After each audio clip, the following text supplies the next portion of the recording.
ગમે તેવો કુશળ તરવૈયો હોય તે કદાચ તળાવના તળિયે તાળી દઈ આવી શકે, પરંતુ સમુદ્રના તળિયે પહોંચવાનું એનું ગજું કેટલું. એ જ રીતે જગદીશ્વરને સમજવા માટે જીવનો પનો કાયમ ટૂંકો પડે એમ છે. એટલે જ ઉપનિષદકાલીન ઋષિઓ જ્યારે ભગવાનના સ્વરૂપનું વર્ણન કરવા બેઠા ત્યારે અંતે નેતિ નેતિ કે ભગવાનને આવા પણ ન કહી શકાય, આવા પણ ન કહી શકાય એમ કહીને છૂટી પડ્યા છે. કદાચ એટલે જ મહારાષ્ટ્રીયન સંત કવિ જ્ઞાનેશ્વરે પણ લખી દીધું હશે કે ઈશ્વરને માપવો એ આકાશને ગલેફ ચઢાવવા જેવું કામ છે.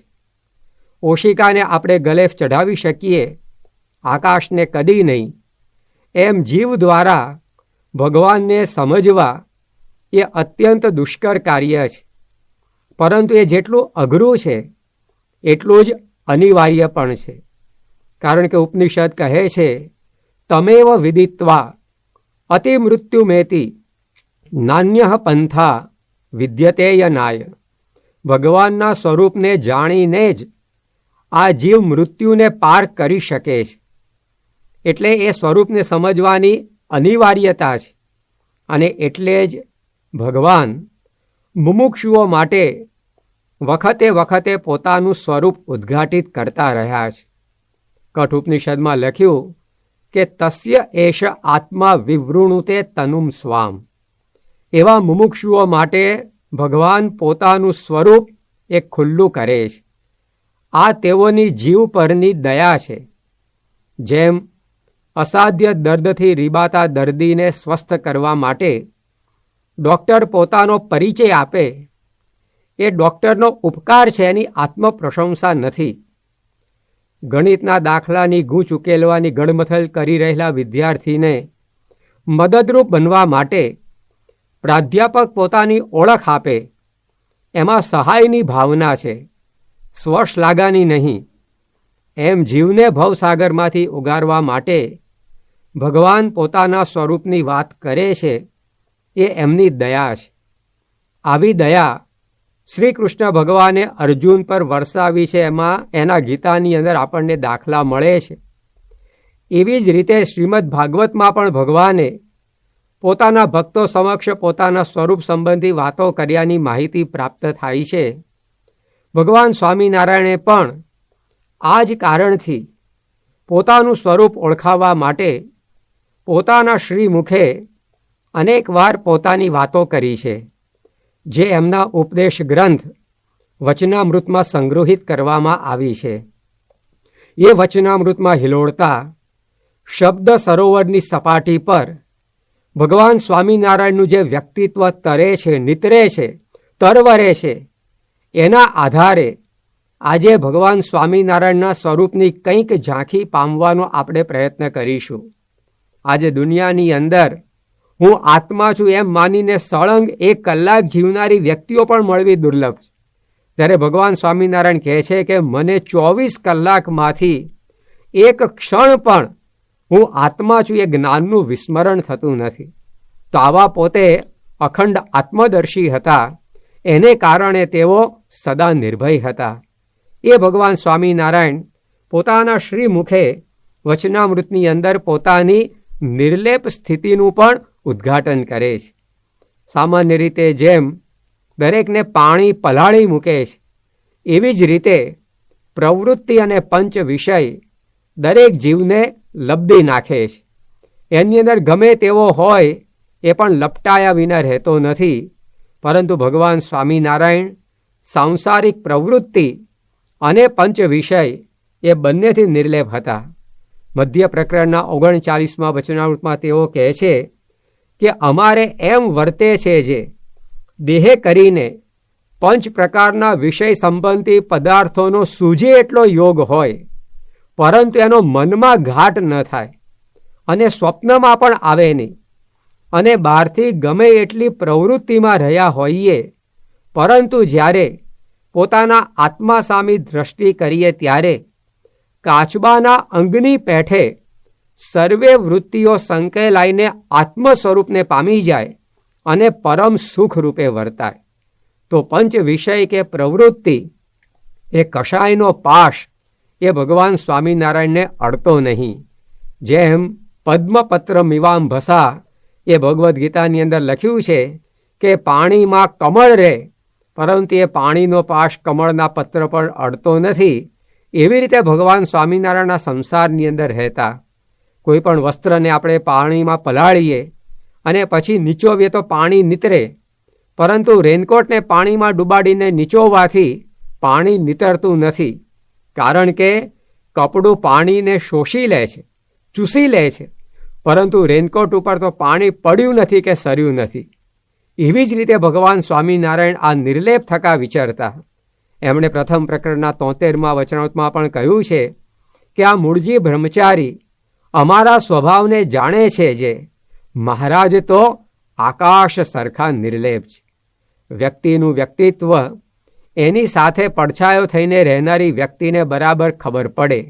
તો મૂળજી બ્રહ્મચારી કાયાની સાથે છાયાની જેમ શ્રીજી મહારાજની સેવામાં રહેતા, પરંતુ એના અંતરમાં કબૂલાત હતી કે ભગવાન સ્વામિનારાયણ આકાશ સરખા અસંગી છે. અંત્યના 21મા વચનામૃતમાં પણ ભગવાન સ્વામિનારાયણે કહ્યું કે અમે ભગવાન અને ભગવાનના ભક્તને અર્થે લાખો માણસના ભીડામાં રહીએ છીએ, તેમ છતાંય જેવું વનમાં રહીએ અને નિર્બંધ રહેવાય એવું જ અમારે રહેવાય છે. તો ભીડની અંદર રહેવા છતાં, પ્રવૃત્તિ કરવા છતાં, પંચ વિષયનો યોગ હોવા છતાં કદીએ એમને કોઈ પણ પ્રકારનો પાશ એ લાગ્યો નહોતો. જેમ અગ્નિને ઉધઈ ન લાગે અને મહામણીને મેલ ન વળગે, એમ ભગવાન સ્વામિનારાયણ આ સંસારથી નિર્લેપ હતા. અને નિર્લેપતા કેટલી કક્ષા સુધીની, તો અંત્યના 39મા વચનામૃતની અંદર ભગવાન સ્વામિનારાયણ કહે છે કે અમારે સ્ત્રી ધનાદિક પદાર્થનો ભારે યોગ છે અને ભારે ભારે પંચ વિષયનો યોગ થાય છે. અને સુરત, અમદાવાદ, વડોદરે, વડતાલે જઈએ છીએ ત્યારે ત્યાં હજારો માણસ ભેગા થાય છે અને એ માને છે અને વાજતે ગાજતે કરીને અતિ સન્માન કરીને પધરાવે છે. અને ત્યાં ભારે ભારે જાયગાઓ જોવામાં આવે છે. તથાપિ જ્યારે પોતાના આત્મા સામે દ્રષ્ટિ કરીએ અને ભગવાનના મહાત્મ્ય સામે દ્રષ્ટિ કરીએ ત્યારે એમાં કોઈ ઠેકાણે બંધાઈ જવાતું નથી. અને પૂર્વ દેહની જેમ વિસ્મૃતિ છે, એમ આ પંચ વિષયની પણ વિસ્મૃતિ થઈ જાય. પૂર્વ દેહમાં આપણે ગમે તેટલા પંચ વિષય ભોગવ્યા હોય છતાં પણ અત્યારે એની કોઈ સ્મૃતિ આપણને નથી. તો ભગવાન સ્વામિનારાયણને આટલી હદ સુધીની નિર્લેપતા એ સહજ સિદ્ધ હતી. પાણી ઉપર રહે પદ્મ જેમ, એ રીતે તેઓ 49 વર્ષનું જીવન આ પૃથ્વી ઉપર રહેલા. તો નિર્ભયની સાથે તેઓ નિર્લેપ હતા અને એવા જ એ નિર્વિકાર પણ હતા. કવિ બાણે સણસણતો સવાલ એવો પૂછ્યો છે કે કિમ અસ્તિ કશ્ચિદ અસૌ ઇયતિ લોકે યસ્ય નિર્વિકારમ યૌવનમ અતિક્રાંતમ, કે છે કોઈ આ દુનિયામાં એવો પુરુષ કે જેણે નિર્વિકાર યૌવન વિતાવ્યું હોય. અર્થાત નિર્વિકારી રહેવું એ અત્યંત અશક્ય વસ્તુ છે. પરંતુ ભગવાન સ્વામિનારાયણની આ નિર્વિકાર સ્થિતિ અતિ અલૌકિક હતી. તેઓએ ગઢડા મધ્ય પ્રકરણના 33મા વચનામૃતમાં કહ્યું છે કે જે દિવસ થકી અમે જન્મ્યા છીએ ત્યારથી માંડીને આજ દિન પર્યંત જાગ્રતમાં કે સ્વપ્નમાં અમને જો ધન કે સ્ત્રીનો ભૂંડો ઘાટ થયો હોય તો આ સમગ્ર પરમહંસના સમ છે. એવી રીતે અમે સદાય નિર્દોષપણે છીએ. પોતાની નિર્વિકાર સ્થિતિની વાત કેટલી ખોખારીને અહીંયા ભગવાન સ્વામિનારાયણ કહી રહ્યા છે કે જાગ્રત અને સ્વપ્નમાં ધન કે સ્ત્રી સંબંધી કોઈ મલિન વિચાર, ભૂંડો ઘાટ એ અત્યાર સુધી થયો નથી. આ વચનામૃત તેઓ જ્યારે ઉદ્બોધી રહ્યા છે ત્યારે એમની ઉંમર 43 વર્ષની છે, પરંતુ 43 વર્ષમાં એક પણ ભૂંડો ઘાટ નહીં. તો કેટલું બધું એમનું મન એ નિર્વિકાર હતું. એ ક્યારે ખબર પડે? જ્યારે એમના યોગમાં આવનારા નિર્વિકારી થઈ ગયા. આમ તો નિર્વિકારી સ્થિતિ આંતરિક બાબત છે, નરી આંખે દેખાય એવું નથી. જેમ મગજમાં ભરેલું જ્ઞાન એ કોઈ જોઈ શકતું નથી, પરંતુ એ વ્યક્તિ પાસે આવવાથી કોઈ બીજો જો જ્ઞાની થઈ જાય તો ખબર પડે કે આ વ્યક્તિના મગજમાં જ્ઞાન ભરેલું હોવું જોઈએ. ભૂમિનું સત્વ એ જ્યારે ફસલ પાકે ત્યારે પરખાય છે. વૃક્ષનું સત્વ એ જ્યારે ફળ આવે ત્યારે ખબર પડે છે. એમ ભગવાન સ્વામિનારાયણની નિર્વિકારી સ્થિતિ, એમના થકી એવા શિષ્યો નિર્વિકાર થયા, એની ઉપરથી આપણને ખબર પડે. આવા નિર્વિકારી શિષ્યોમાંના એક હતા સદગુરુ બ્રહ્માનંદ સ્વામી. એની વાત કરતાં ભગવાન સ્વામિનારાયણે જેતલપુરના બીજા વચનામૃતમાં એવું કહ્યું છે કે વિકારનો હેતુ હોવા છતાં પણ જેનું મન નિર્વિકાર રહે એ યતિ છે. અને એમ કહીને હનુમાનજી તથા લક્ષ્મણજીના યતિપણાની વાત કર્યા બાદ ભગવાન સ્વામિનારાયણ કહે છે કે આ બ્રહ્માનંદ સ્વામી એ પણ યતિ જેવા છે. તો બ્રહ્માનંદ સ્વામીની એવી સ્થિતિ હતી કે વિકાર હેતૌ સતી વિક્રિયંતે યેષામ ન ચેતાંસી ત એવ ધીરાહ. વિકારના હેતુમાં પણ એનું મન વિકારને ન પામે એટલું નહીં, એના સ્પર્શ માત્રથી પશુ પ્રજાતિના વિકારો શમી જતા. જ્યારે સન 1828ની સાલમાં ભગવાન સ્વામિનારાયણ જૂનાગઢ પધાર્યા અને તે વખતે એમની ભવ્ય નગરયાત્રા કાઢવાની હતી. એ વખતે જૂનાગઢના દિવાન શ્રીજી મહારાજના દ્વેષી હતા. એટલે નગરયાત્રામાં ભંગાણ પડે એવા હેતુસર એમણે એક મદોન્મત્ત વાળી ઘોડો એ બ્રહ્માનંદ સ્વામીને બેસવા સારું પોતાના માણસો દ્વારા મોકલાવ્યો. પરંતુ બ્રહ્માનંદ સ્વામીએ વાળી ઘોડાને જોઈને સમજી ગયા કે આમાં દિવાનની મેલી મુરાદ છે. કારણ કે વાળી ઘોડો એ ઉત્તમ પ્રકારના વછેરા ઉત્પન્ન કરવા માટે વપરાય. એ નગરયાત્રાની અંદર તો બિલકુલ ચાલે જ નહીં, કારણ કે વિફરે એની અંદર. અને એ પ્રકારે બ્રહ્માનંદ સ્વામીને લાજહીણ કરવા માટે, ભગવાન સ્વામિનારાયણનું ખોટું દેખાડવા માટે જ્યારે દિવાને આવો કારસો રચ્યો અને વાળી ઘોડો બ્રહ્માનંદ સ્વામી પાસે આવ્યો, ત્યારે બ્રહ્માનંદ સ્વામી એના કાનમાં સ્વામિનારાયણનો મંત્ર ફૂંક્યો. એની પ્રદક્ષિણા ફરીને એની પીઠ પસવારી અને પછી એની ઉપર એમણે સવારી કરી અને નગરયાત્રામાં જ્યાં વાજા વગેરે ગગડતા હતા અને કાઠી દરબારો તેઓની ઘોડીઓ પર સવાર થઈને ઘૂમતા હતા, એ ઘોડીઓની વચ્ચે એક વાળી ઘોડાને લઈ ગયા. હવે એમાં તો આ વાળી ઘોડો એ મદોન્મત્ત થયા વિના રહે જ નહીં. એ ઝાડ થાય અને એની ઉપર બેઠેલાને હેઠા જ પાડે.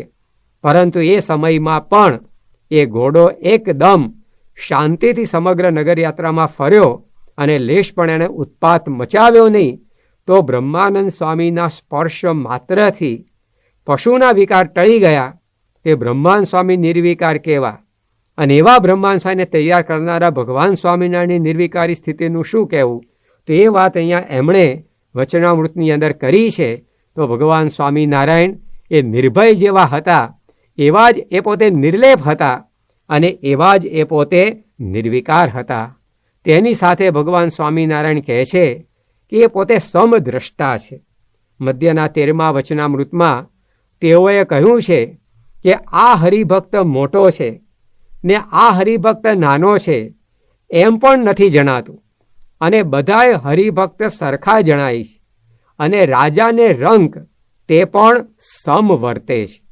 તો આ ભગવાન સ્વામિનારાયણની સ્થિતિ હતી કે એમને નાના મોટા, ધનવાન ગરીબ એવો કોઈ ભેદ નહોતો.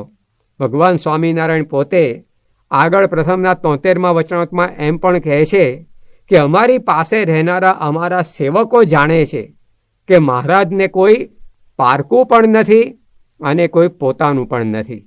તો આ રીતે ભગવાન સ્વામિનારાયણની આવી સમદ્રષ્ટિ હતી, અને એટલે તેઓ દેવી પૂજક સગ્રામના કુબાની અંદર ગાભાની ગોદડી પર પણ પ્રેમથી બિરાજી શક્યા. તો કુશળ કુંવરબા જે 500 ગામનું રજવાડું એના માલિક હતા, એવાના મહેલની અંદર પણ તેઓ પ્રેમથી પધારી શક્યા. જે ભગવાન સ્વામિનારાયણ સુરતી ભક્તોના સુવર્ણ થાળની અંદર આવેલા મેવા મિષ્ટાન જમી શક્યા, એ જ ભગવાન સ્વામિનારાયણ ગેલા કપડામાં વીંટીને આવેલો કાચો પાકો જીવણ ભગતનો રોટલો પણ એ જ સ્નેહથી આરોગી શક્યા. તો આવી એમની સમદ્રષ્ટિ સ્થિતિ હતી. એમના માટે ધૂળિયાત હોય કે ઉજળિયાત હોય, એ બંને સમાન હતા. જેમ સૂર્ય છે એ દરેકને એક સરખો પ્રકાશ આપે છે, પવન છે દરેકને એક સરખી શીતળતા બક્ષે છે, વરસાદ બધા માટે વરસે છે, એમ ભગવાન સ્વામિનારાયણ પણ સર્વના થઈને રહેલા એવી સમદ્રષ્ટા સ્થિતિની સાથે તેઓ કેવા સ્થિત પ્રજ્ઞ હતા એની વાત પણ ભગવાન સ્વામિનારાયણે એમના વચનામૃત ગઢડા મધ્ય 13ની અંદર કરી છે. એમાં ભગવાન કહે છે કે સારા પંચ વિષય તથા નરસા પંચ વિષય એ બે સમ વર્તે છે, અને હાથીને હોદ્દે બેસવું અને પગપાળા ચાલવું તે બે સમ વર્તે છે, અને ત્રિલોકીનું રાજ્ય કરવું અને ઠીકરું લઈને માગી ખાવું એ પણ સમ વર્તે છે, અને કોઈ ઘરેણાં, પુષ્પ, સારા વસ્ત્ર કે ચંદન ચડાવે કે કોઈ ધૂળ નાખે તે બે પણ સમ વર્તે છે, અને કોઈ માન આપે તથા કોઈ અપમાન કરે તે બે પણ સમ વર્તે છે. તો આ એમના જીવનની અંદર સ્થિત પ્રજ્ઞ સ્થિતિ હતી. સુખ આવે કે દુઃખ, જય હોય કે પરાજય, માન હોય કે અપમાન, દરેક દ્વંદ્વોમાં એમની સ્થિતિ એક સમાન રહેતી. કોઈ પણ ઉપદેશકની કસોટી એ અહીંયા થઈ જાય છે કે ઉપદેશકને કેટલું જ્ઞાન પચ્યું છે. કારણ કે જો આ રીતે જ્ઞાન પચ્યું ના હોય તેના જીવનની અંદર આવા પ્રસંગોમાં એ પોતે અકળાઈ જાય અને એકદમ પોતે અપસેટ થઈ જાય. ભગવાન સ્વામિનારાયણને અનેકવિધ દ્વંદ્વો આવ્યા જીવનમાં, પણ એમની સ્થિતિ એક સમાન રહી. જ્યારે તેઓ સન 1799માં જૂનાગઢની અંદર ગોધાવાવમાં ધર્મદાસની જગ્યામાં સદાવ્રત લઈને એક ઠેકાણે જમવા માટે બેઠા, ત્યારે કેટલાક જમાતીઓએ આવીને એ લોકોને ઊભા કર્યા કે અહીંયા નહીં, આગળ જાઓ. બીજી જગ્યાએ નીલકંઠવાણી જમવા બેઠા, ત્યાંથી વાળી પાછા કોઈએ ઉઠાડ્યા. એમ કરતાં કરતાં 18 વખત તેઓને ઊભા થવાનું બન્યું. તો આવું અપમાન. અને બીજી બાજુ સન 1825માં વડોદરાના ગાયકવાડ સરકારે ભવ્ય નગરયાત્રા કાઢી આમને પૂરની અંદર પધરાવ્યા, પણ એ સન્માન કે પેલું અપમાન બંનેમાં એમની મુખાકૃતિ એ એક સમાન. તો આ રીતે એમની સ્થિત પ્રજ્ઞ સ્થિતિ પણ આ વચનામૃતની અંદર ભગવાન સ્વામિનારાયણે ઉદ્ઘાટિત કરી. જેવા એ પોતે સમદ્રષ્ટા હતા, જેવા એ સ્થિત પ્રજ્ઞ હતા, એવા જ એ પોતે સેવક ભાવથી યુક્ત હતા. આટલું બધું સામર્થ્ય હોવા છતાં પણ ભગવાન સ્વામિનારાયણ મધ્યના 28મા વચનામૃતમાં કહે છે કે અમારે તો ભગવાનનો રાજીપો થયા સારું જન્મો જન્મ ભગવાનના ભક્તની સેવા જ કરવી. તો આ એમના જીવનની અંદર એક દ્રઢતા હતી. એ જ વચનામૃતમાં ભગવાન સ્વામિનારાયણ આગળ કહે છે કે મારે તો એ જ અંગ છે. જે કોઈ ભગવાનનો ભક્ત હોય તો હું તો એ ભગવાનના ભક્તનો પણ ભક્ત છું, અને એ જ મારે વિશે મોટાઈ છે. અને જેમાં આ ગુણ ન હોય તેમાં કોઈ જાતની મોટાઈ શોભે નહીં. અને હું ભગવાનના ભક્તની ભક્તિ કરું છું. તો આ પ્રકારે ભગવાન સ્વામિનારાયણ અત્યંત નમ્ર ભાવે સેવક થઈને આ સત્સંગની અંદર રહ્યા. જેમ નમે છે ફળવાન વૃક્ષ, તેમ નમે છે કુળવાન દક્ષ. દક્ષ હોવા છતાં, કુશળ હોવા છતાં, સમર્થ હોવા છતાં હંમેશા દરેકની સેવાને પોતે ઈચ્છતા, દરેકની આગળ દાસ ભાવે વર્તતા. એમના માટે લખાયેલા એક સ્તોત્રમાં સદગુરુ શતાનંદ સ્વામી પોતે કહે છે કે સ્નેહાતુર સ્વથ ભયાતુર આમયાવી યદ્વક્ષુધાતુર જનશ્ચ વિહાય માનમ દૈન્યમ ભજેયુરિહ સત્સુ તથા ચરંતમ ત્વામ ભક્તિ ધર્મ તનયમ શરણમ પ્રપદ્યે. જેમ સ્નેહાતુર વ્યક્તિ, કામાસક્ત વ્યક્તિ એ જેમાં આસક્ત થયો એની આગળ એ માન નથી રાખતો. એ જેમાં આસક્ત થયો એ ગમે તેટલું અપમાન કરે તો પણ એ સહન કરી લે. ભયાતુર માણસ, ક્ષુધાતુર ભૂખ્યો માણસ એ પણ હંમેશા દિન આધીન થઈને રહેતો હોય છે. એવી રીતે ભગવાન સંતોના સમૂહમાં, સત્સંગીઓના સમૂહમાં દિન આધીન થઈને રહેતા. ભગવાન સ્વામિનારાયણ એમના જીવનમાં હરિભક્તોના ખેતરમાં હાથમાં દાતરડું લઈને મોલ પણ વાઢ્યા છે. તેઓએ હરિભક્તોને દંડવત, સંતોને દંડવત કર્યાના દાખલા નોંધાયા છે. અરે સંતોના ચરણામૃત પીધાના પ્રસંગો પણ એમના જીવનની અંદર નોંધાયા છે. હરિભક્તોના વાહન એ પોતે હાંક્યાના પ્રસંગો એમના જીવનની અંદર બન્યા છે. તો આ બધા ઉપરથી આપણને ખ્યાલ આવે છે કે તેઓ અત્યંત નમ્ર હતા અને અત્યંત સેવાભાવી હતા. પ્રથમના 10મા વચનામૃતમાં ભગવાન સ્વામિનારાયણે તેઓ જ્યારે વેંકટાદ્રીથી સેતુબંધ રામેશ્વર જતા હતા અને રસ્તામાં સેવકરામ નામનો જે સાધુ મળે એની જે સેવા કરેલી એનું વર્ણન કર્યું છે. એની ઉપરથી આપણને ખબર પડે કે કેટલો બધો સેવાનો ગુણ એમના કણ કણમાં રસાયેલો હતો. એ સેવકરામ સાધુને અતિશય ઝાડા થઈ ગયા હતા, તો એના માટેની પથારી એ જંગલમાં તો ક્યાંથી કરવી, પણ કેળના પાંદડા લાવીને એક હાથ ઊંચી પથારી ભગવાન સ્વામિનારાયણે બનાવી આપી. એ સેવકરામના કપડાં તેઓ ધોતા, એ સેવકરામની રસોઈ એ પોતે બનાવતા, એ સેવકરામની તમામ પ્રકારની ચાકરી એમણે પોતે કરી. તદ્દન અપરિચિત વ્યક્તિ છતાં પણ સ્વજન પણ ન કરે એવી સેવા તેઓએ આ સેવકરામની કરેલી. તો સમદ્રષ્ટા અને સ્થિત પ્રજ્ઞ એવા શ્રીજી મહારાજ અદના સેવક પણ હતા. એમના વચનામૃત ઉપરથી આપણને ખ્યાલ આવે છે. એમની પ્રકૃતિ અત્યંત દયાળુ હતી. મધ્યના 28મા વચનામૃતમાં ભગવાન સ્વામિનારાયણ સ્વયં કહે છે કે અમારો દયાળુ સ્વભાવ છે અને ભગવાનના ભક્ત ઉપર તો અમારે અતિશય દયા વર્તે છે.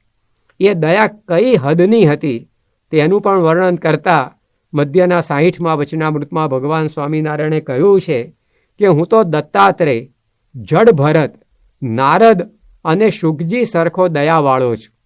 તે એકવાર પૂર્વ દેશમાં બાવાઓની જમાત ભેળો હતો ત્યારે તેઓએ મને કહ્યું કે આ તાંદળજાની લીલી ભાજી તોડો. ત્યારે અમે કહ્યું કે એમાં જીવ છે માટે અમે નહીં તોડીએ. ત્યારે એક જણે તરવાર ઉગાડીને અમને ડારો દીધો, છતાં પણ અમે ભાજી ન તોડી.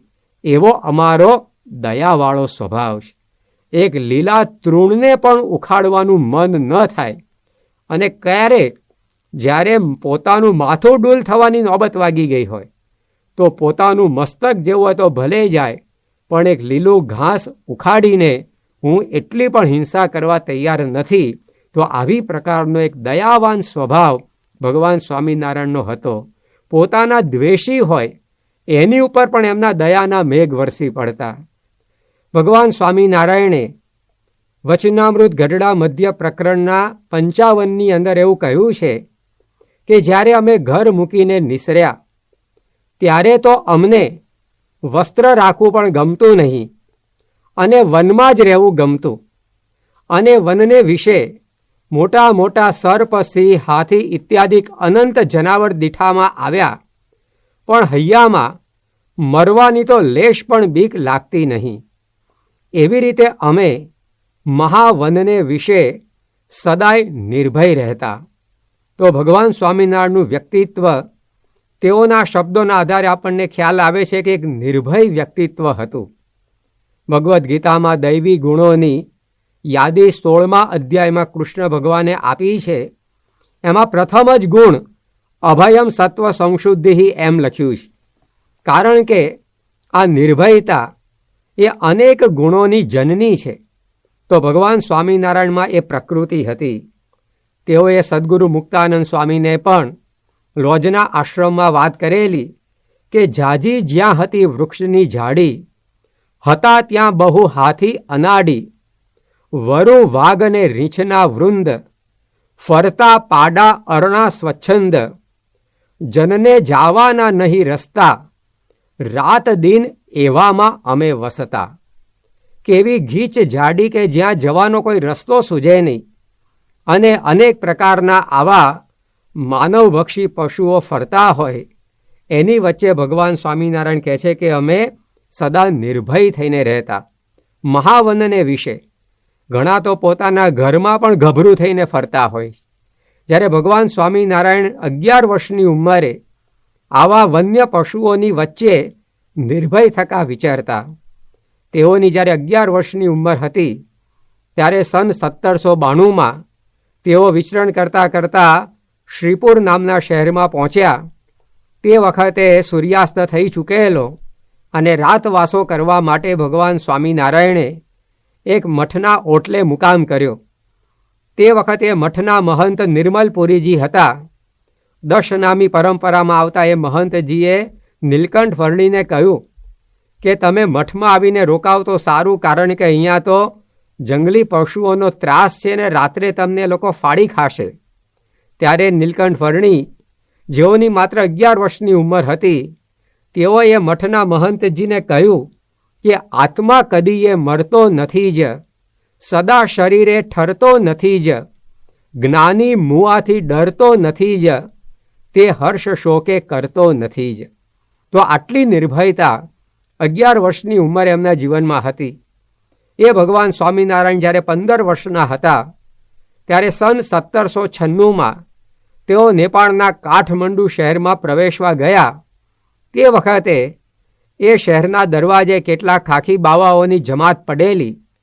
તેઓએ નીલકંઠ વર્ણીને વાર્યા અને કહ્યું કે આ નગરમાં જવા જેવું નથી, કારણ કે ત્યાંનો જે રાજા છે એ રાજાને પેટનું દર્દ ઉપડ્યું છે અને દર્દ કોઈ મટાડી ન આપે તો એને કેદખાનામાં પૂરે છે. આવા તો ઘણા સાધુ સંતોને એમણે કેદમાં પૂર્યા છે. અમને ખબર પડી એટલે અમે પણ એમાં જતા ખચકાઈએ છીએ ને અહીંયા પડ્યા રહ્યા છીએ. જ્યારે નીલકંઠ વર્ણીને આ વાત કરવામાં આવી ત્યારે નીલકંઠ વર્ણીએ એ બાવાઓને કહ્યું કે જે મોત જાણી ડરી જાય જોગી, યોગી નહીં ભૂતળ તેહ ભોગી. કે હું ક્યારે મોતથી ડર્યો નથી અને જે દેહને તો તૃણતુલ્ય જાણે, તે મોતનો ત્રાસ ઉરે ન આણે. અમે તો આ શરીરને એક તણખલાથી વિશેષ સમજતા નથી. અને આમ કહીને તેઓ કાઠમંડુ શહેરમાં પ્રવેશેલા તો આપણને ખ્યાલ આવે છે કે અહીંયા એમણે વચનામૃતમાં જે કહ્યું કે મહાવનને વિશે સદા નિર્ભય રહેતા એ એમની લોકોત્તર પ્રતિભા હતી. ભર્તૃહરિએ લખ્યું છે કે આહાર નિદ્રા ભય મૈથુનમ ચ સામાન્યમ એતત પશુભીર નરાણા. આહાર, નિદ્રા, ભય અને મૈથુનની ભાવના એ સામાન્ય રીતે મનુષ્યોમાં જોવા મળે જ છે, પરંતુ ભગવાન સ્વામિનારાયણમાં મનુષ્યમાં સર્વસામાન્યપણે જોવા મળતો ભય બિલકુલ નહોતો. એ સમજાવે છે કે તેઓ એક માનવેતર વિભૂતિ હતા. અને આવી નિર્ભયતાનું કારણ એ એમની અખંડ આત્મદર્શી સ્થિતિ હતી. ભગવાન સ્વામિનારાયણે મધ્યના 35મા વચનામૃતમાં કહ્યું છે કે હું રામાનંદ સ્વામી પાસે આવ્યા મોર પણ મારા આત્માને સાક્ષાત દેખતો અને હમણે પણ દેખું છું. અને તે આત્મા સૂર્યના પ્રકાશે યુક્ત છે અને મારી સર્વે ક્રિયાને વિશે મને આત્માનું ક્ષણ માત્ર પણ વિસ્મરણ થતું નથી. વિસનગરનો એક બ્રાહ્મણ શોભારામ, એને ભગવાન સ્વામિનારાયણ વિશે કોઈ કારણસર અત્યંત વેરભાવ બંધાયેલો અને એણે એકવાર છડેચોક એવું કહ્યું સત્સંગીઓને કે જો તમારો સ્વામિનારાયણ ખરેખર ભગવાન હોય તો હું 8 દિવસમાં આંધળો થઉં. તો 8ની જગ્યાએ 4 જ દિવસમાં આંધળો થઈ ગયો. એટલે ભગવાન સ્વામિનારાયણનું ભગવાનપણું બમણું પુરવાર થયું કહેવાય. પરંતુ જ્યારે ભગવાનને આ ખબર પડી ત્યારે એમને થયું કે મારા લીધે આનું આવું થયું. એટલે દયાવશ થઈને ભગવાન સ્વામિનારાયણ એને દેખતો કરવા માટે કે આપણે ત્યાં જઈને પ્રાર્થના કરીએ, એની આંખ ઉપર હાથ ફેરવીએ અને ભગવાન એને દ્રષ્ટિ પુનઃ આપે, એવા શુભ ભાવનાથી એ શોભારામના ઘેર જવા તૈયાર થયા. તે વખતે શોભારામને ખબર પડી કે ભગવાન સ્વામિનારાયણ અહીંયા આવવા માગે છે. તેણે કહ્યું કે મારે એમની જરૂર નથી અને પોતાના ઘરની અંદર એમને પેસવા ન દીધા. પત્રમ નૈવ યદિ કરીર વિટપે દોષો વસંતસ્ય કિમ. એમ ભગવાનની દયાને એ પોતે ઝીલી ન શક્યો, પરંતુ આપણને ખ્યાલ આવે કે આટલી હદ સુધીનો પોતાનો દ્વેષ કરનાર ઉપર પણ ભગવાન સ્વામિનારાયણ એ આટલા દયાવાન થઈ શકતા. એટલા માટે જ એમના માટે લખાયું છે કે દેખાય એવી દિનબંધુ દયા તમારી, ઉચ્ચારવા સકળ શક્તિ નથી અમારી. કે હે મહારાજ, આપની દયા એટલી બધી છે કે અમે એનું વર્ણન કરી શકીએ એમ નથી. તો આવા અપાર દયાવાન એ ભગવાન સ્વામિનારાયણ હતા. જેવા એ દયાળુ એવા એ દેહાતીત પણ હતા. એમણે મનુષ્ય દેહ ધારણ કરેલો, પરંતુ મનુષ્ય દેહનો કોઈ ભાવ એ એમના જીવનની અંદર કોઈને પણ જણાતો નહીં. કારિયાણીના 3જા વચનામૃતમાં ભગવાન સ્વામિનારાયણ કહે છે કે મને એકવાર કાર્તિક સ્વામીની પેઠે એવો વિચાર ઉપજ્યો કે મારે મારા શરીરમાં માતાનો ભાગ જે રુધિરને માંસ તે રહેવા દેવું નથી. માટે ઘણેક પ્રયત્ન કરીને શરીર એવું સૂકવી નાખ્યું કે શરીરમાં કંઈક વાગે તો પાણી નિસરે, પણ રુધિર તો નિસરે જ નહીં. આ કઈ કક્ષા સુધીની તપશ્ચર્યા એમણે કરી હશે એનો આપણને ખ્યાલ આવે.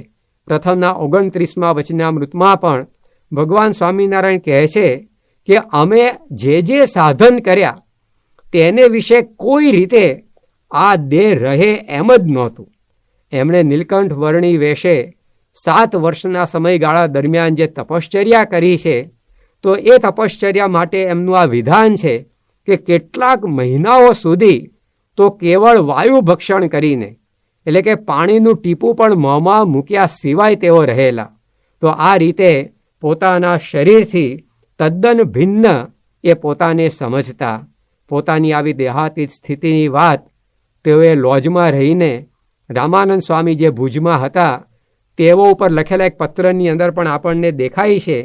એમાં ભગવાન સ્વામિનારાયણ પોતાની પ્રકૃતિનું વર્ણન કરતા એવું લખે છે કે તપ કરું છું કઠણ તને, નથી મોડો પડતો હું મને, 4 માસ ચોમાસાના જેહ, કરું ધારણા પારણા હું તેહ, વર્ષો વર્ષ કાર્તિક માસ, કરું સામટા ઉપવાસ, વળી તે માસમાં કોઈ સમય, કરું કૃચ્છ વ્રતને તે અમે, તે પછી માઘ માસ માય, કરું પારાક કૃચ્છ કહેવાય, ચાંદ્રાયણ એકાદશી લઈ, સર્વે વ્રત કરું છું હું સહી, તેણે કરીને શરીર માહી, લોહી માંસ ગયું છે સુકાઈ, પ્રાણ રહ્યા તણી એક રીત, નથી રાખી મેં ચિંતવ્યું ચિત્ત. જેમાં શરીર ટકે એવું કશું જ એમણે કરવાનું રાખ્યું નહોતું. એ શરીર પડી જાય એ પ્રકારની તપશ્ચર્યા એમના જીવનની અંદર હતી. તો આવા એ તપસ્વી અને એક દેહાતીત હતા. તો જેવા એ પોતે નિર્ભય, નિર્લેપ અને નિર્વિકાર, જેવા એ પોતે સમદ્રષ્ટા, સ્થિતપ્રજ્ઞ અને સેવક, એવા જ એ પોતે દયાળુ અને દેહાતીત હતા. પરંતુ એની સાથે તેઓ એટલા જ આત્મીય હતા. ભગવાન સ્વામિનારાયણ કાર્યાણીના 6 વચનામૃતની અંદર કહે છે કે અમારે જે ખાવું પીવું અને ઓઢવું પહેરવું છે એ સર્વે સત્સંગીને અર્થે છે. અને જો એમને અર્થે ન જણાય અને પોતાને અર્થે જણાય તો અમે એનો તત્કાળ ત્યાગ કરી દઈએ. અને અમે આ જે દેહ રાખ્યો છે એ પણ સત્સંગીને અર્થે રાખ્યો છે, પણ એ સિવાય દેહ રાખ્યાનું બીજું કોઈ પ્રયોજન નથી. અને અમારા સ્વભાવને તો મૂળજી બ્રહ્મચારી અને સોમલો ખાચર આદિ જે હરિજન જે કેટલાક સમયથી અમારી ભેગા રહ્યા છે તે જાણે છે કે મહારાજને પ્રભુના ભક્ત સિવાય બીજા કોઈમાં હેત નથી. અને અમે પણ મન કર્મ વચને જે પરમેશ્વરના ભક્ત હોય એને અર્થે અમારો દેહ શ્રી કૃષ્ણાર્પણ કરી રાખ્યો છે. અને ભગવાનના ભક્ત વિના તો અમારે 14 લોકની સંપત્તિ એ પણ તણખલા જેવી છે. તો આટલી બધી ભગવાનના ભક્તોને વિશે એમને પ્રીતિ હતી. અંત્યના 21મા વચનામૃતમાં તો ભગવાન સ્વામિનારાયણ કહે છે કે એવા જે દ્રઢ સત્સંગી વૈષ્ણવ તે જ અમારા સગાવાલા છે, તે જ અમારી નાત અને જાત છે. અને આ દેહ કરીને એવા સત્સંગી ભેળું જ રહેવું છે અને દેહ મૂક્યા પછી પણ એવા સત્સંગી સાથે રહેવું છે. અંત્યના 13મા વચનામૃતમાં કહ્યું, ભગવાન સ્વામિનારાયણે ત્યાં વાત કરી કે ભગવાનના ભક્ત સાથે તો અમે એવી પ્રીતિ કરી રાખી છે કે એને કાળ, કર્મ કે માયા કોઈએ ટાળવાને સમર્થ નથી. તો આ રીતે ભગવાનના ભક્તો એ જાણે એમનું જીવન હતા. એના સિવાય ભગવાન સ્વામિનારાયણને જાણે કોઈ દુનિયા નહોતી. એ પ્રકારે મહારાજ એ ભક્તોના આત્મીય સ્વજન થઈને રહ્યા. પોતાના ભક્તોમાંથી કોકને એમણે પિતા ભાવે સુખ આપ્યું, કોકને પુત્ર ભાવે સુખ આપ્યું, કોકને સખા ભાવે સુખ આપ્યું. નિષ્કાળ સ્વામી એ સુખ ઝીલીને એવું લખી ગયા કે રમાડ્યા જમાડ્યા રૂડી રીત શું, મળ્યા વળી વારંવાર રે, હેતે પ્રીતે નિત્ય સુખ આપીયા, તે તો કહેતા આવે કેમ પાર રે. કહી ન શકાય એટલું બધું સુખ એ પોતાના ભક્તોને શ્રીજી મહારાજ આપતા. બાઈ ભક્તો સાથે તેઓએ નેત્રા પણ તાણેલા છે. પોતાના હરિભક્તો એવા કાઠી દરબારો સાથે ઘોડા ખેલવીને એમને સુખ આપ્યું. દરેક ભક્તોને સંતોને કંઠે ધરવીને એવા પોતાના સુખની અંદર રસબસ કરી દીધા, તો અનેક પ્રકારના એ સુખ પોતાના ભક્તોને એમણે લડાવ્યા. તો આ રીતે એમનો સ્વભાવ એ અત્યંત આત્મીય હતો. ભક્તો માટે તો એમણે પોતાની પ્રકૃતિ ફેરવી નાખી. અંત્યના 21મા વચનામૃતમાં ભગવાન સ્વામિનારાયણ કહે છે કે અમે તો ભગવાન અને ભગવાનના ભક્તને અર્થે માણસોના ભીડામાં રહીએ છીએ, અને ભગવાનના ભક્તને અર્થે ગમે તેટલી પ્રવૃત્તિ કરવી પડે એને અમે નિવૃત્તિ જાણીએ છીએ. અને ભગવાનનો ભક્ત ગમે એટલા વાંકમાં આવ્યો હોય પણ તેનો અમારે અવગુણ આવે નહીં. તો આ રીતનું હેત એ પોતાના સંતો ભક્તો સાથે એ ભગવાન સ્વામિનારાયણને હતું. આવી આત્મીયતાની સાથે ભગવાન સ્વામિનારાયણની વિશેષતા એ કે તેઓ અત્યંત અનાસક્ત હતા. આ દુનિયાની અંદર કશાયની અંદર એમને લેશ પણ સ્પૃહા નહીં. મધ્યના 13મા વચનામૃતમાં ભગવાન સ્વામિનારાયણ કહે છે કે આ સંસારને વિશે અતિરૂડો શબ્દ, સ્પર્શ, રૂપ, રસ કે ગંધ એમાં હું મારા મનને બાંધવાને ઈચ્છું તો પણ બંધાતું નથી અને અતિશય ઉદાસ રહે છે. રમણીય પંચ વિષયની અંદર પણ એમનું મન લેશ પણ આકૃષ્ટ થતું નહીં. કાર્યાણીના 6 વચનામૃતમાં પણ તેઓએ કહ્યું કે અમારે તો કામ, ક્રોધ, લોભ, મત્સર, ઈર્ષ્યા ઇત્યાદિકનો હૈયામાં લેશ પણ આવતો નથી, અને શબ્દ, સ્પર્શ, રૂપ, રસ, ગંધ એ પંચ વિષય તેનો હૈયામાં અતિશય અભાવ વર્તે છે. માણસને જેમ ઉલટી જોઈને ઉબકો આવે, જેમ વિષ્ટા જોઈને પોતાનું મોઢું ફેરવી લે, એમ ગમે તેવા રમણીય પંચ વિષય પણ એની અંદરે ભગવાન સ્વામિનારાયણનું મન એ લેશ પણ આસક્ત થતું નહીં. તો આ રીતે જેટલા પોતે આત્મીય એટલા જ એ પોતે અનાસક્ત હતા. અને એની સાથે ભગવાન સ્વામિનારાયણે પોતે શ્રીમુખે એમનું સ્વરૂપ પ્રગટ કરતાં કહ્યું છે કે પોતે અવતારી પુરુષ છે. ભગવાન સ્વામિનારાયણ પ્રથમના 31મા વચનામૃતમાં કહે છે કે આજ સર્વે હરિભક્ત એમ સમજે છે જે અક્ષરાથી જે પુરુષોત્તમ ભગવાન તે અમને પ્રત્યક્ષ મળ્યા છે અને અમે કૃતાર્થ થયા છે. તો ભગવાન સ્વામિનારાયણના સમયમાં લાખો ભક્તો તેઓને પુરુષોત્તમ માનીને, અક્ષરાતીત માનીને એમનું ભજન કરતા હતા. તો આ એ પુરુષોત્તમ સ્વયં હતા. શ્રીજી મહારાજ અમદાવાદના 7મા વચનામૃતમાં પણ કહે છે કે સર્વે બ્રહ્માંડની જે ઉત્પત્તિ, સ્થિતિ અને પ્રલય તેનો કરતા પણ હું જ છું, અને અસંખ્ય કરોડ બીજી ભૂમિકાઓ એ સર્વે મારે તેજે કરીને તેજાયમાન છે. અને હું વળી કેવો છું તો મારા પગને અંગૂઠે કરીને જો પૃથ્વીને ડગાવું તો અનંત કોટી બ્રહ્માંડની પૃથ્વી ડગવા લાગે, અને મારા તેજે કરીને સૂર્યચંદ્ર તેજાયમાન છે. એવો જે હું તે મારે વિશે એમ સમજીને નિશ્ચય કરે તો ભગવાન એવો જે હું તે મારે વિશે મન સ્થિર થાય અને કોઈ કાળે વ્યભિચારને પામે નહીં. તો આ રીતે પોતાના અવતારીપણાની વાત એ ભગવાન સ્વામિનારાયણે વચનામૃતની અંદર કરી છે. તો એ પોતે એવા અવતારી પુરુષ હતા. સ્વામિનારાયણ ભગવાન અંત્યના 38મા વચનામૃતમાં પણ કહે છે કે એવા સર્વોપરી પુરુષોત્તમ ભગવાન તે જ દયાએ કરીને જીવોના કલ્યાણને અર્થે આ પૃથ્વીને વિશે પ્રકટ થયા થકા સર્વે જનને નયન ગોચર વર્તે છે, અને તમારા ઈષ્ટદેવ છે, અને તમારી સેવાને અંગીકાર કરે છે. એવા જે પ્રત્યક્ષ પુરુષોત્તમ ભગવાન તેના સ્વરૂપમાં અને અક્ષરધામમાં રહ્યું જે સ્વરૂપ તેમાં લેશ માત્ર ફેર નથી. એ બે એક જ છે. તો આ રીતે વખતો વખત તેઓએ પોતાના અવતારી સ્વરૂપને પણ પ્રકટ કર્યું છે. અમદાવાદના 6 વચનામૃતમાં તેઓએ સ્પષ્ટપણે કહ્યું કે આ સત્સંગને વિશે જે ભગવાન બિરાજે છે તે પોતે તો અવતારી છે ને સર્વેના અંતર્યામી છે, ને એ જ અક્ષરધામને વિશે તેજોમય છે, અને સદા સાકાર રૂપ છે, અને અનંત ઐશ્વર્યયુક્ત છે, અને અનંત બ્રહ્માંડના રાજાધિરાજ છે, અને અક્ષર બ્રહ્મના પણ કારણ છે. તો અહીંયા પણ એમણે ખૂબ જ સ્પષ્ટ રીતે પોતાનું પુરુષોત્તમપણું પ્રગટ કર્યું છે. એ જ રીતે મધ્યના 35મા વચનામૃતમાં ભગવાન સ્વામિનારાયણ બોલ્યા છે કે આ તમે સર્વે છો તે મને ભગવાન જાણો છો. તો અમે જ્યાં જ્યાં ઉત્સવ સમયા કર્યા હોય અને જે ઠેકાણે કથા વાર્તા કરી હોય, પરમહંસ બ્રહ્મચારી બાઈભાઈ હરિભક્ત સર્વે ભેગા થયા હોય ને કીર્તન ગૌરાવ્યા હોય ને અમારી પૂજા થઈ હોય, એ અમારા સર્વે જે ચરિત્ર લીલા તેને કહેવા ને સાંભળવા અને તેનું મનન ચિંતન કરવું, અને જેને એનું ચિંતન અંતકાળે જો થઈ આવ્યું તો એનો જીવ એ ભગવાનના ધામને પામે છે. એ રીતે અમારા સર્વે ચરિત્ર ક્રિયા તથા નામ સ્મરણ તે કલ્યાણકારી છે. તો આ રીતે ભગવાન સ્વામિનારાયણના શબ્દો દ્વારા આપણને ખ્યાલ આવે છે કે તેઓનું વ્યક્તિત્વ કેટલું વિરાટ હતું, કેટલું વિરલ હતું કે એ પોતે સામાન્ય સદ્ગુણોથી લઈને છેક અવતારી પુરુષ સુધીનો એ ગુણ વૈભવ ધરાવતા હતા.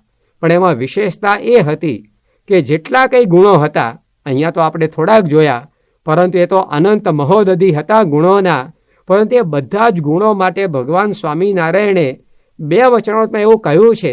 એક તો મધ્યના 13મા વચનામૃતમાં તેઓ કહે છે કે મારે સહજ સ્વભાવે એમ વર્તેશ. મધ્યના 39મા વચનામૃતમાં પણ તેઓ કહે છે કે મારે વિશે જે સ્વાભાવિક ગુણ રહ્યા છે અમે તમને કહીએ છીએ. તો જે કંઈ સદ્ગુણો હતા એ બધા તેઓના જીવનમાં એકદમ સ્વાભાવિક હતા. એ સાધના સિદ્ધ નહોતા, સહજ સિદ્ધ હતા. એટલા માટે નિષ્કુળાનંદ સ્વામીએ લખ્યું કે ગુણે કરી અધિક છો સૌથી, ગુણ સ્વાભાવિક છે આવ્યા નથી.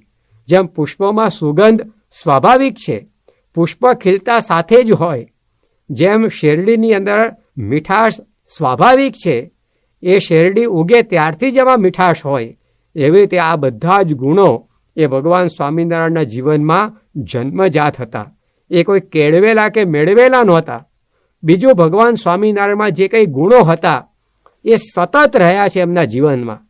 કાર્યાણીના 10મા વચનામૃતમાં તેઓ કહે છે કે અમે શ્રી રામાનંદ સ્વામી પાસે આવ્યા ત્યારથી માંડીને આજે 21 વર્ષ થયા. એમાં અનંત પ્રકારના પદાર્થે કરીને સેવા કરનારા અનેક ભક્તો આવ્યા છે અને એમણે ઘણી બધી ભેટ સામગ્રી અમને આપી છે, પરંતુ અમારું મન કશાયમાં લોભાયું નથી, કાંજી અમારે ત્યાગનો જ ઈશક છે. તો 21 વર્ષ સુધી ભગવાન સ્વામિનારાયણે પોતાના ગુણોને એઝ ઇટ ઇઝ ટકાવી રાખેલા. આ બહુ મોટી વસ્તુ છે. ઈંટનો ટુકડો આપણને આમ લાંબો હાથ કરીને પકડી રાખવાનું કહેવામાં આવે તો આપણે ધારો કે 5, 10, 15 મિનિટ સુધી પકડી રાખીએ, પરંતુ પછી કહે કે આ હવે ઈંટ છે અને તમે 5 કલાક હાથમાં પકડી રાખો, પછી 5 દિવસ, 5 અઠવાડિયા, તો એ તો અશક્ય થઈ જાય. હવે ઈંટની અંદર 1 ગ્રામ પણ વજન વધતું નથી, પરંતુ એને સતત પકડી રાખવાની આવી એટલે એ અઘરું પડવા માંડ્યું. તેમ કોઈ પણ ગુણ એને કાયમ સાધ્યંત ટકાવી રાખવો એ ખૂબ અઘરી બાબત છે.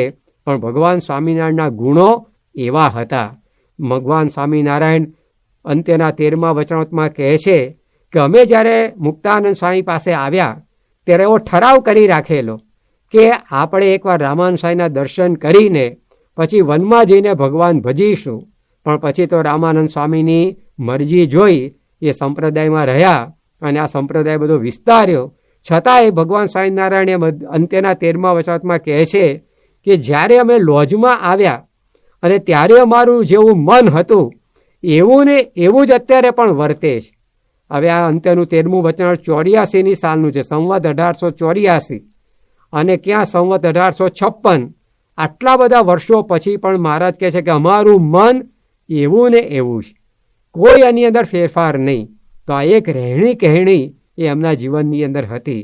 એથી એ વિશેષ ગુણાતીતાનંદ સ્વામીએ 5મા પ્રકરણની 145મી વાતમાં એવું લખ્યું છે કે વચનામૃતમાં ભગવાન સ્વામિનારાયણે જે પોતાના વર્તનની વાતો કરી એ તો પોતાના મુક્તનું વર્તન કહ્યું છે અને પોતે તો એનાથી પણ અધિક છે.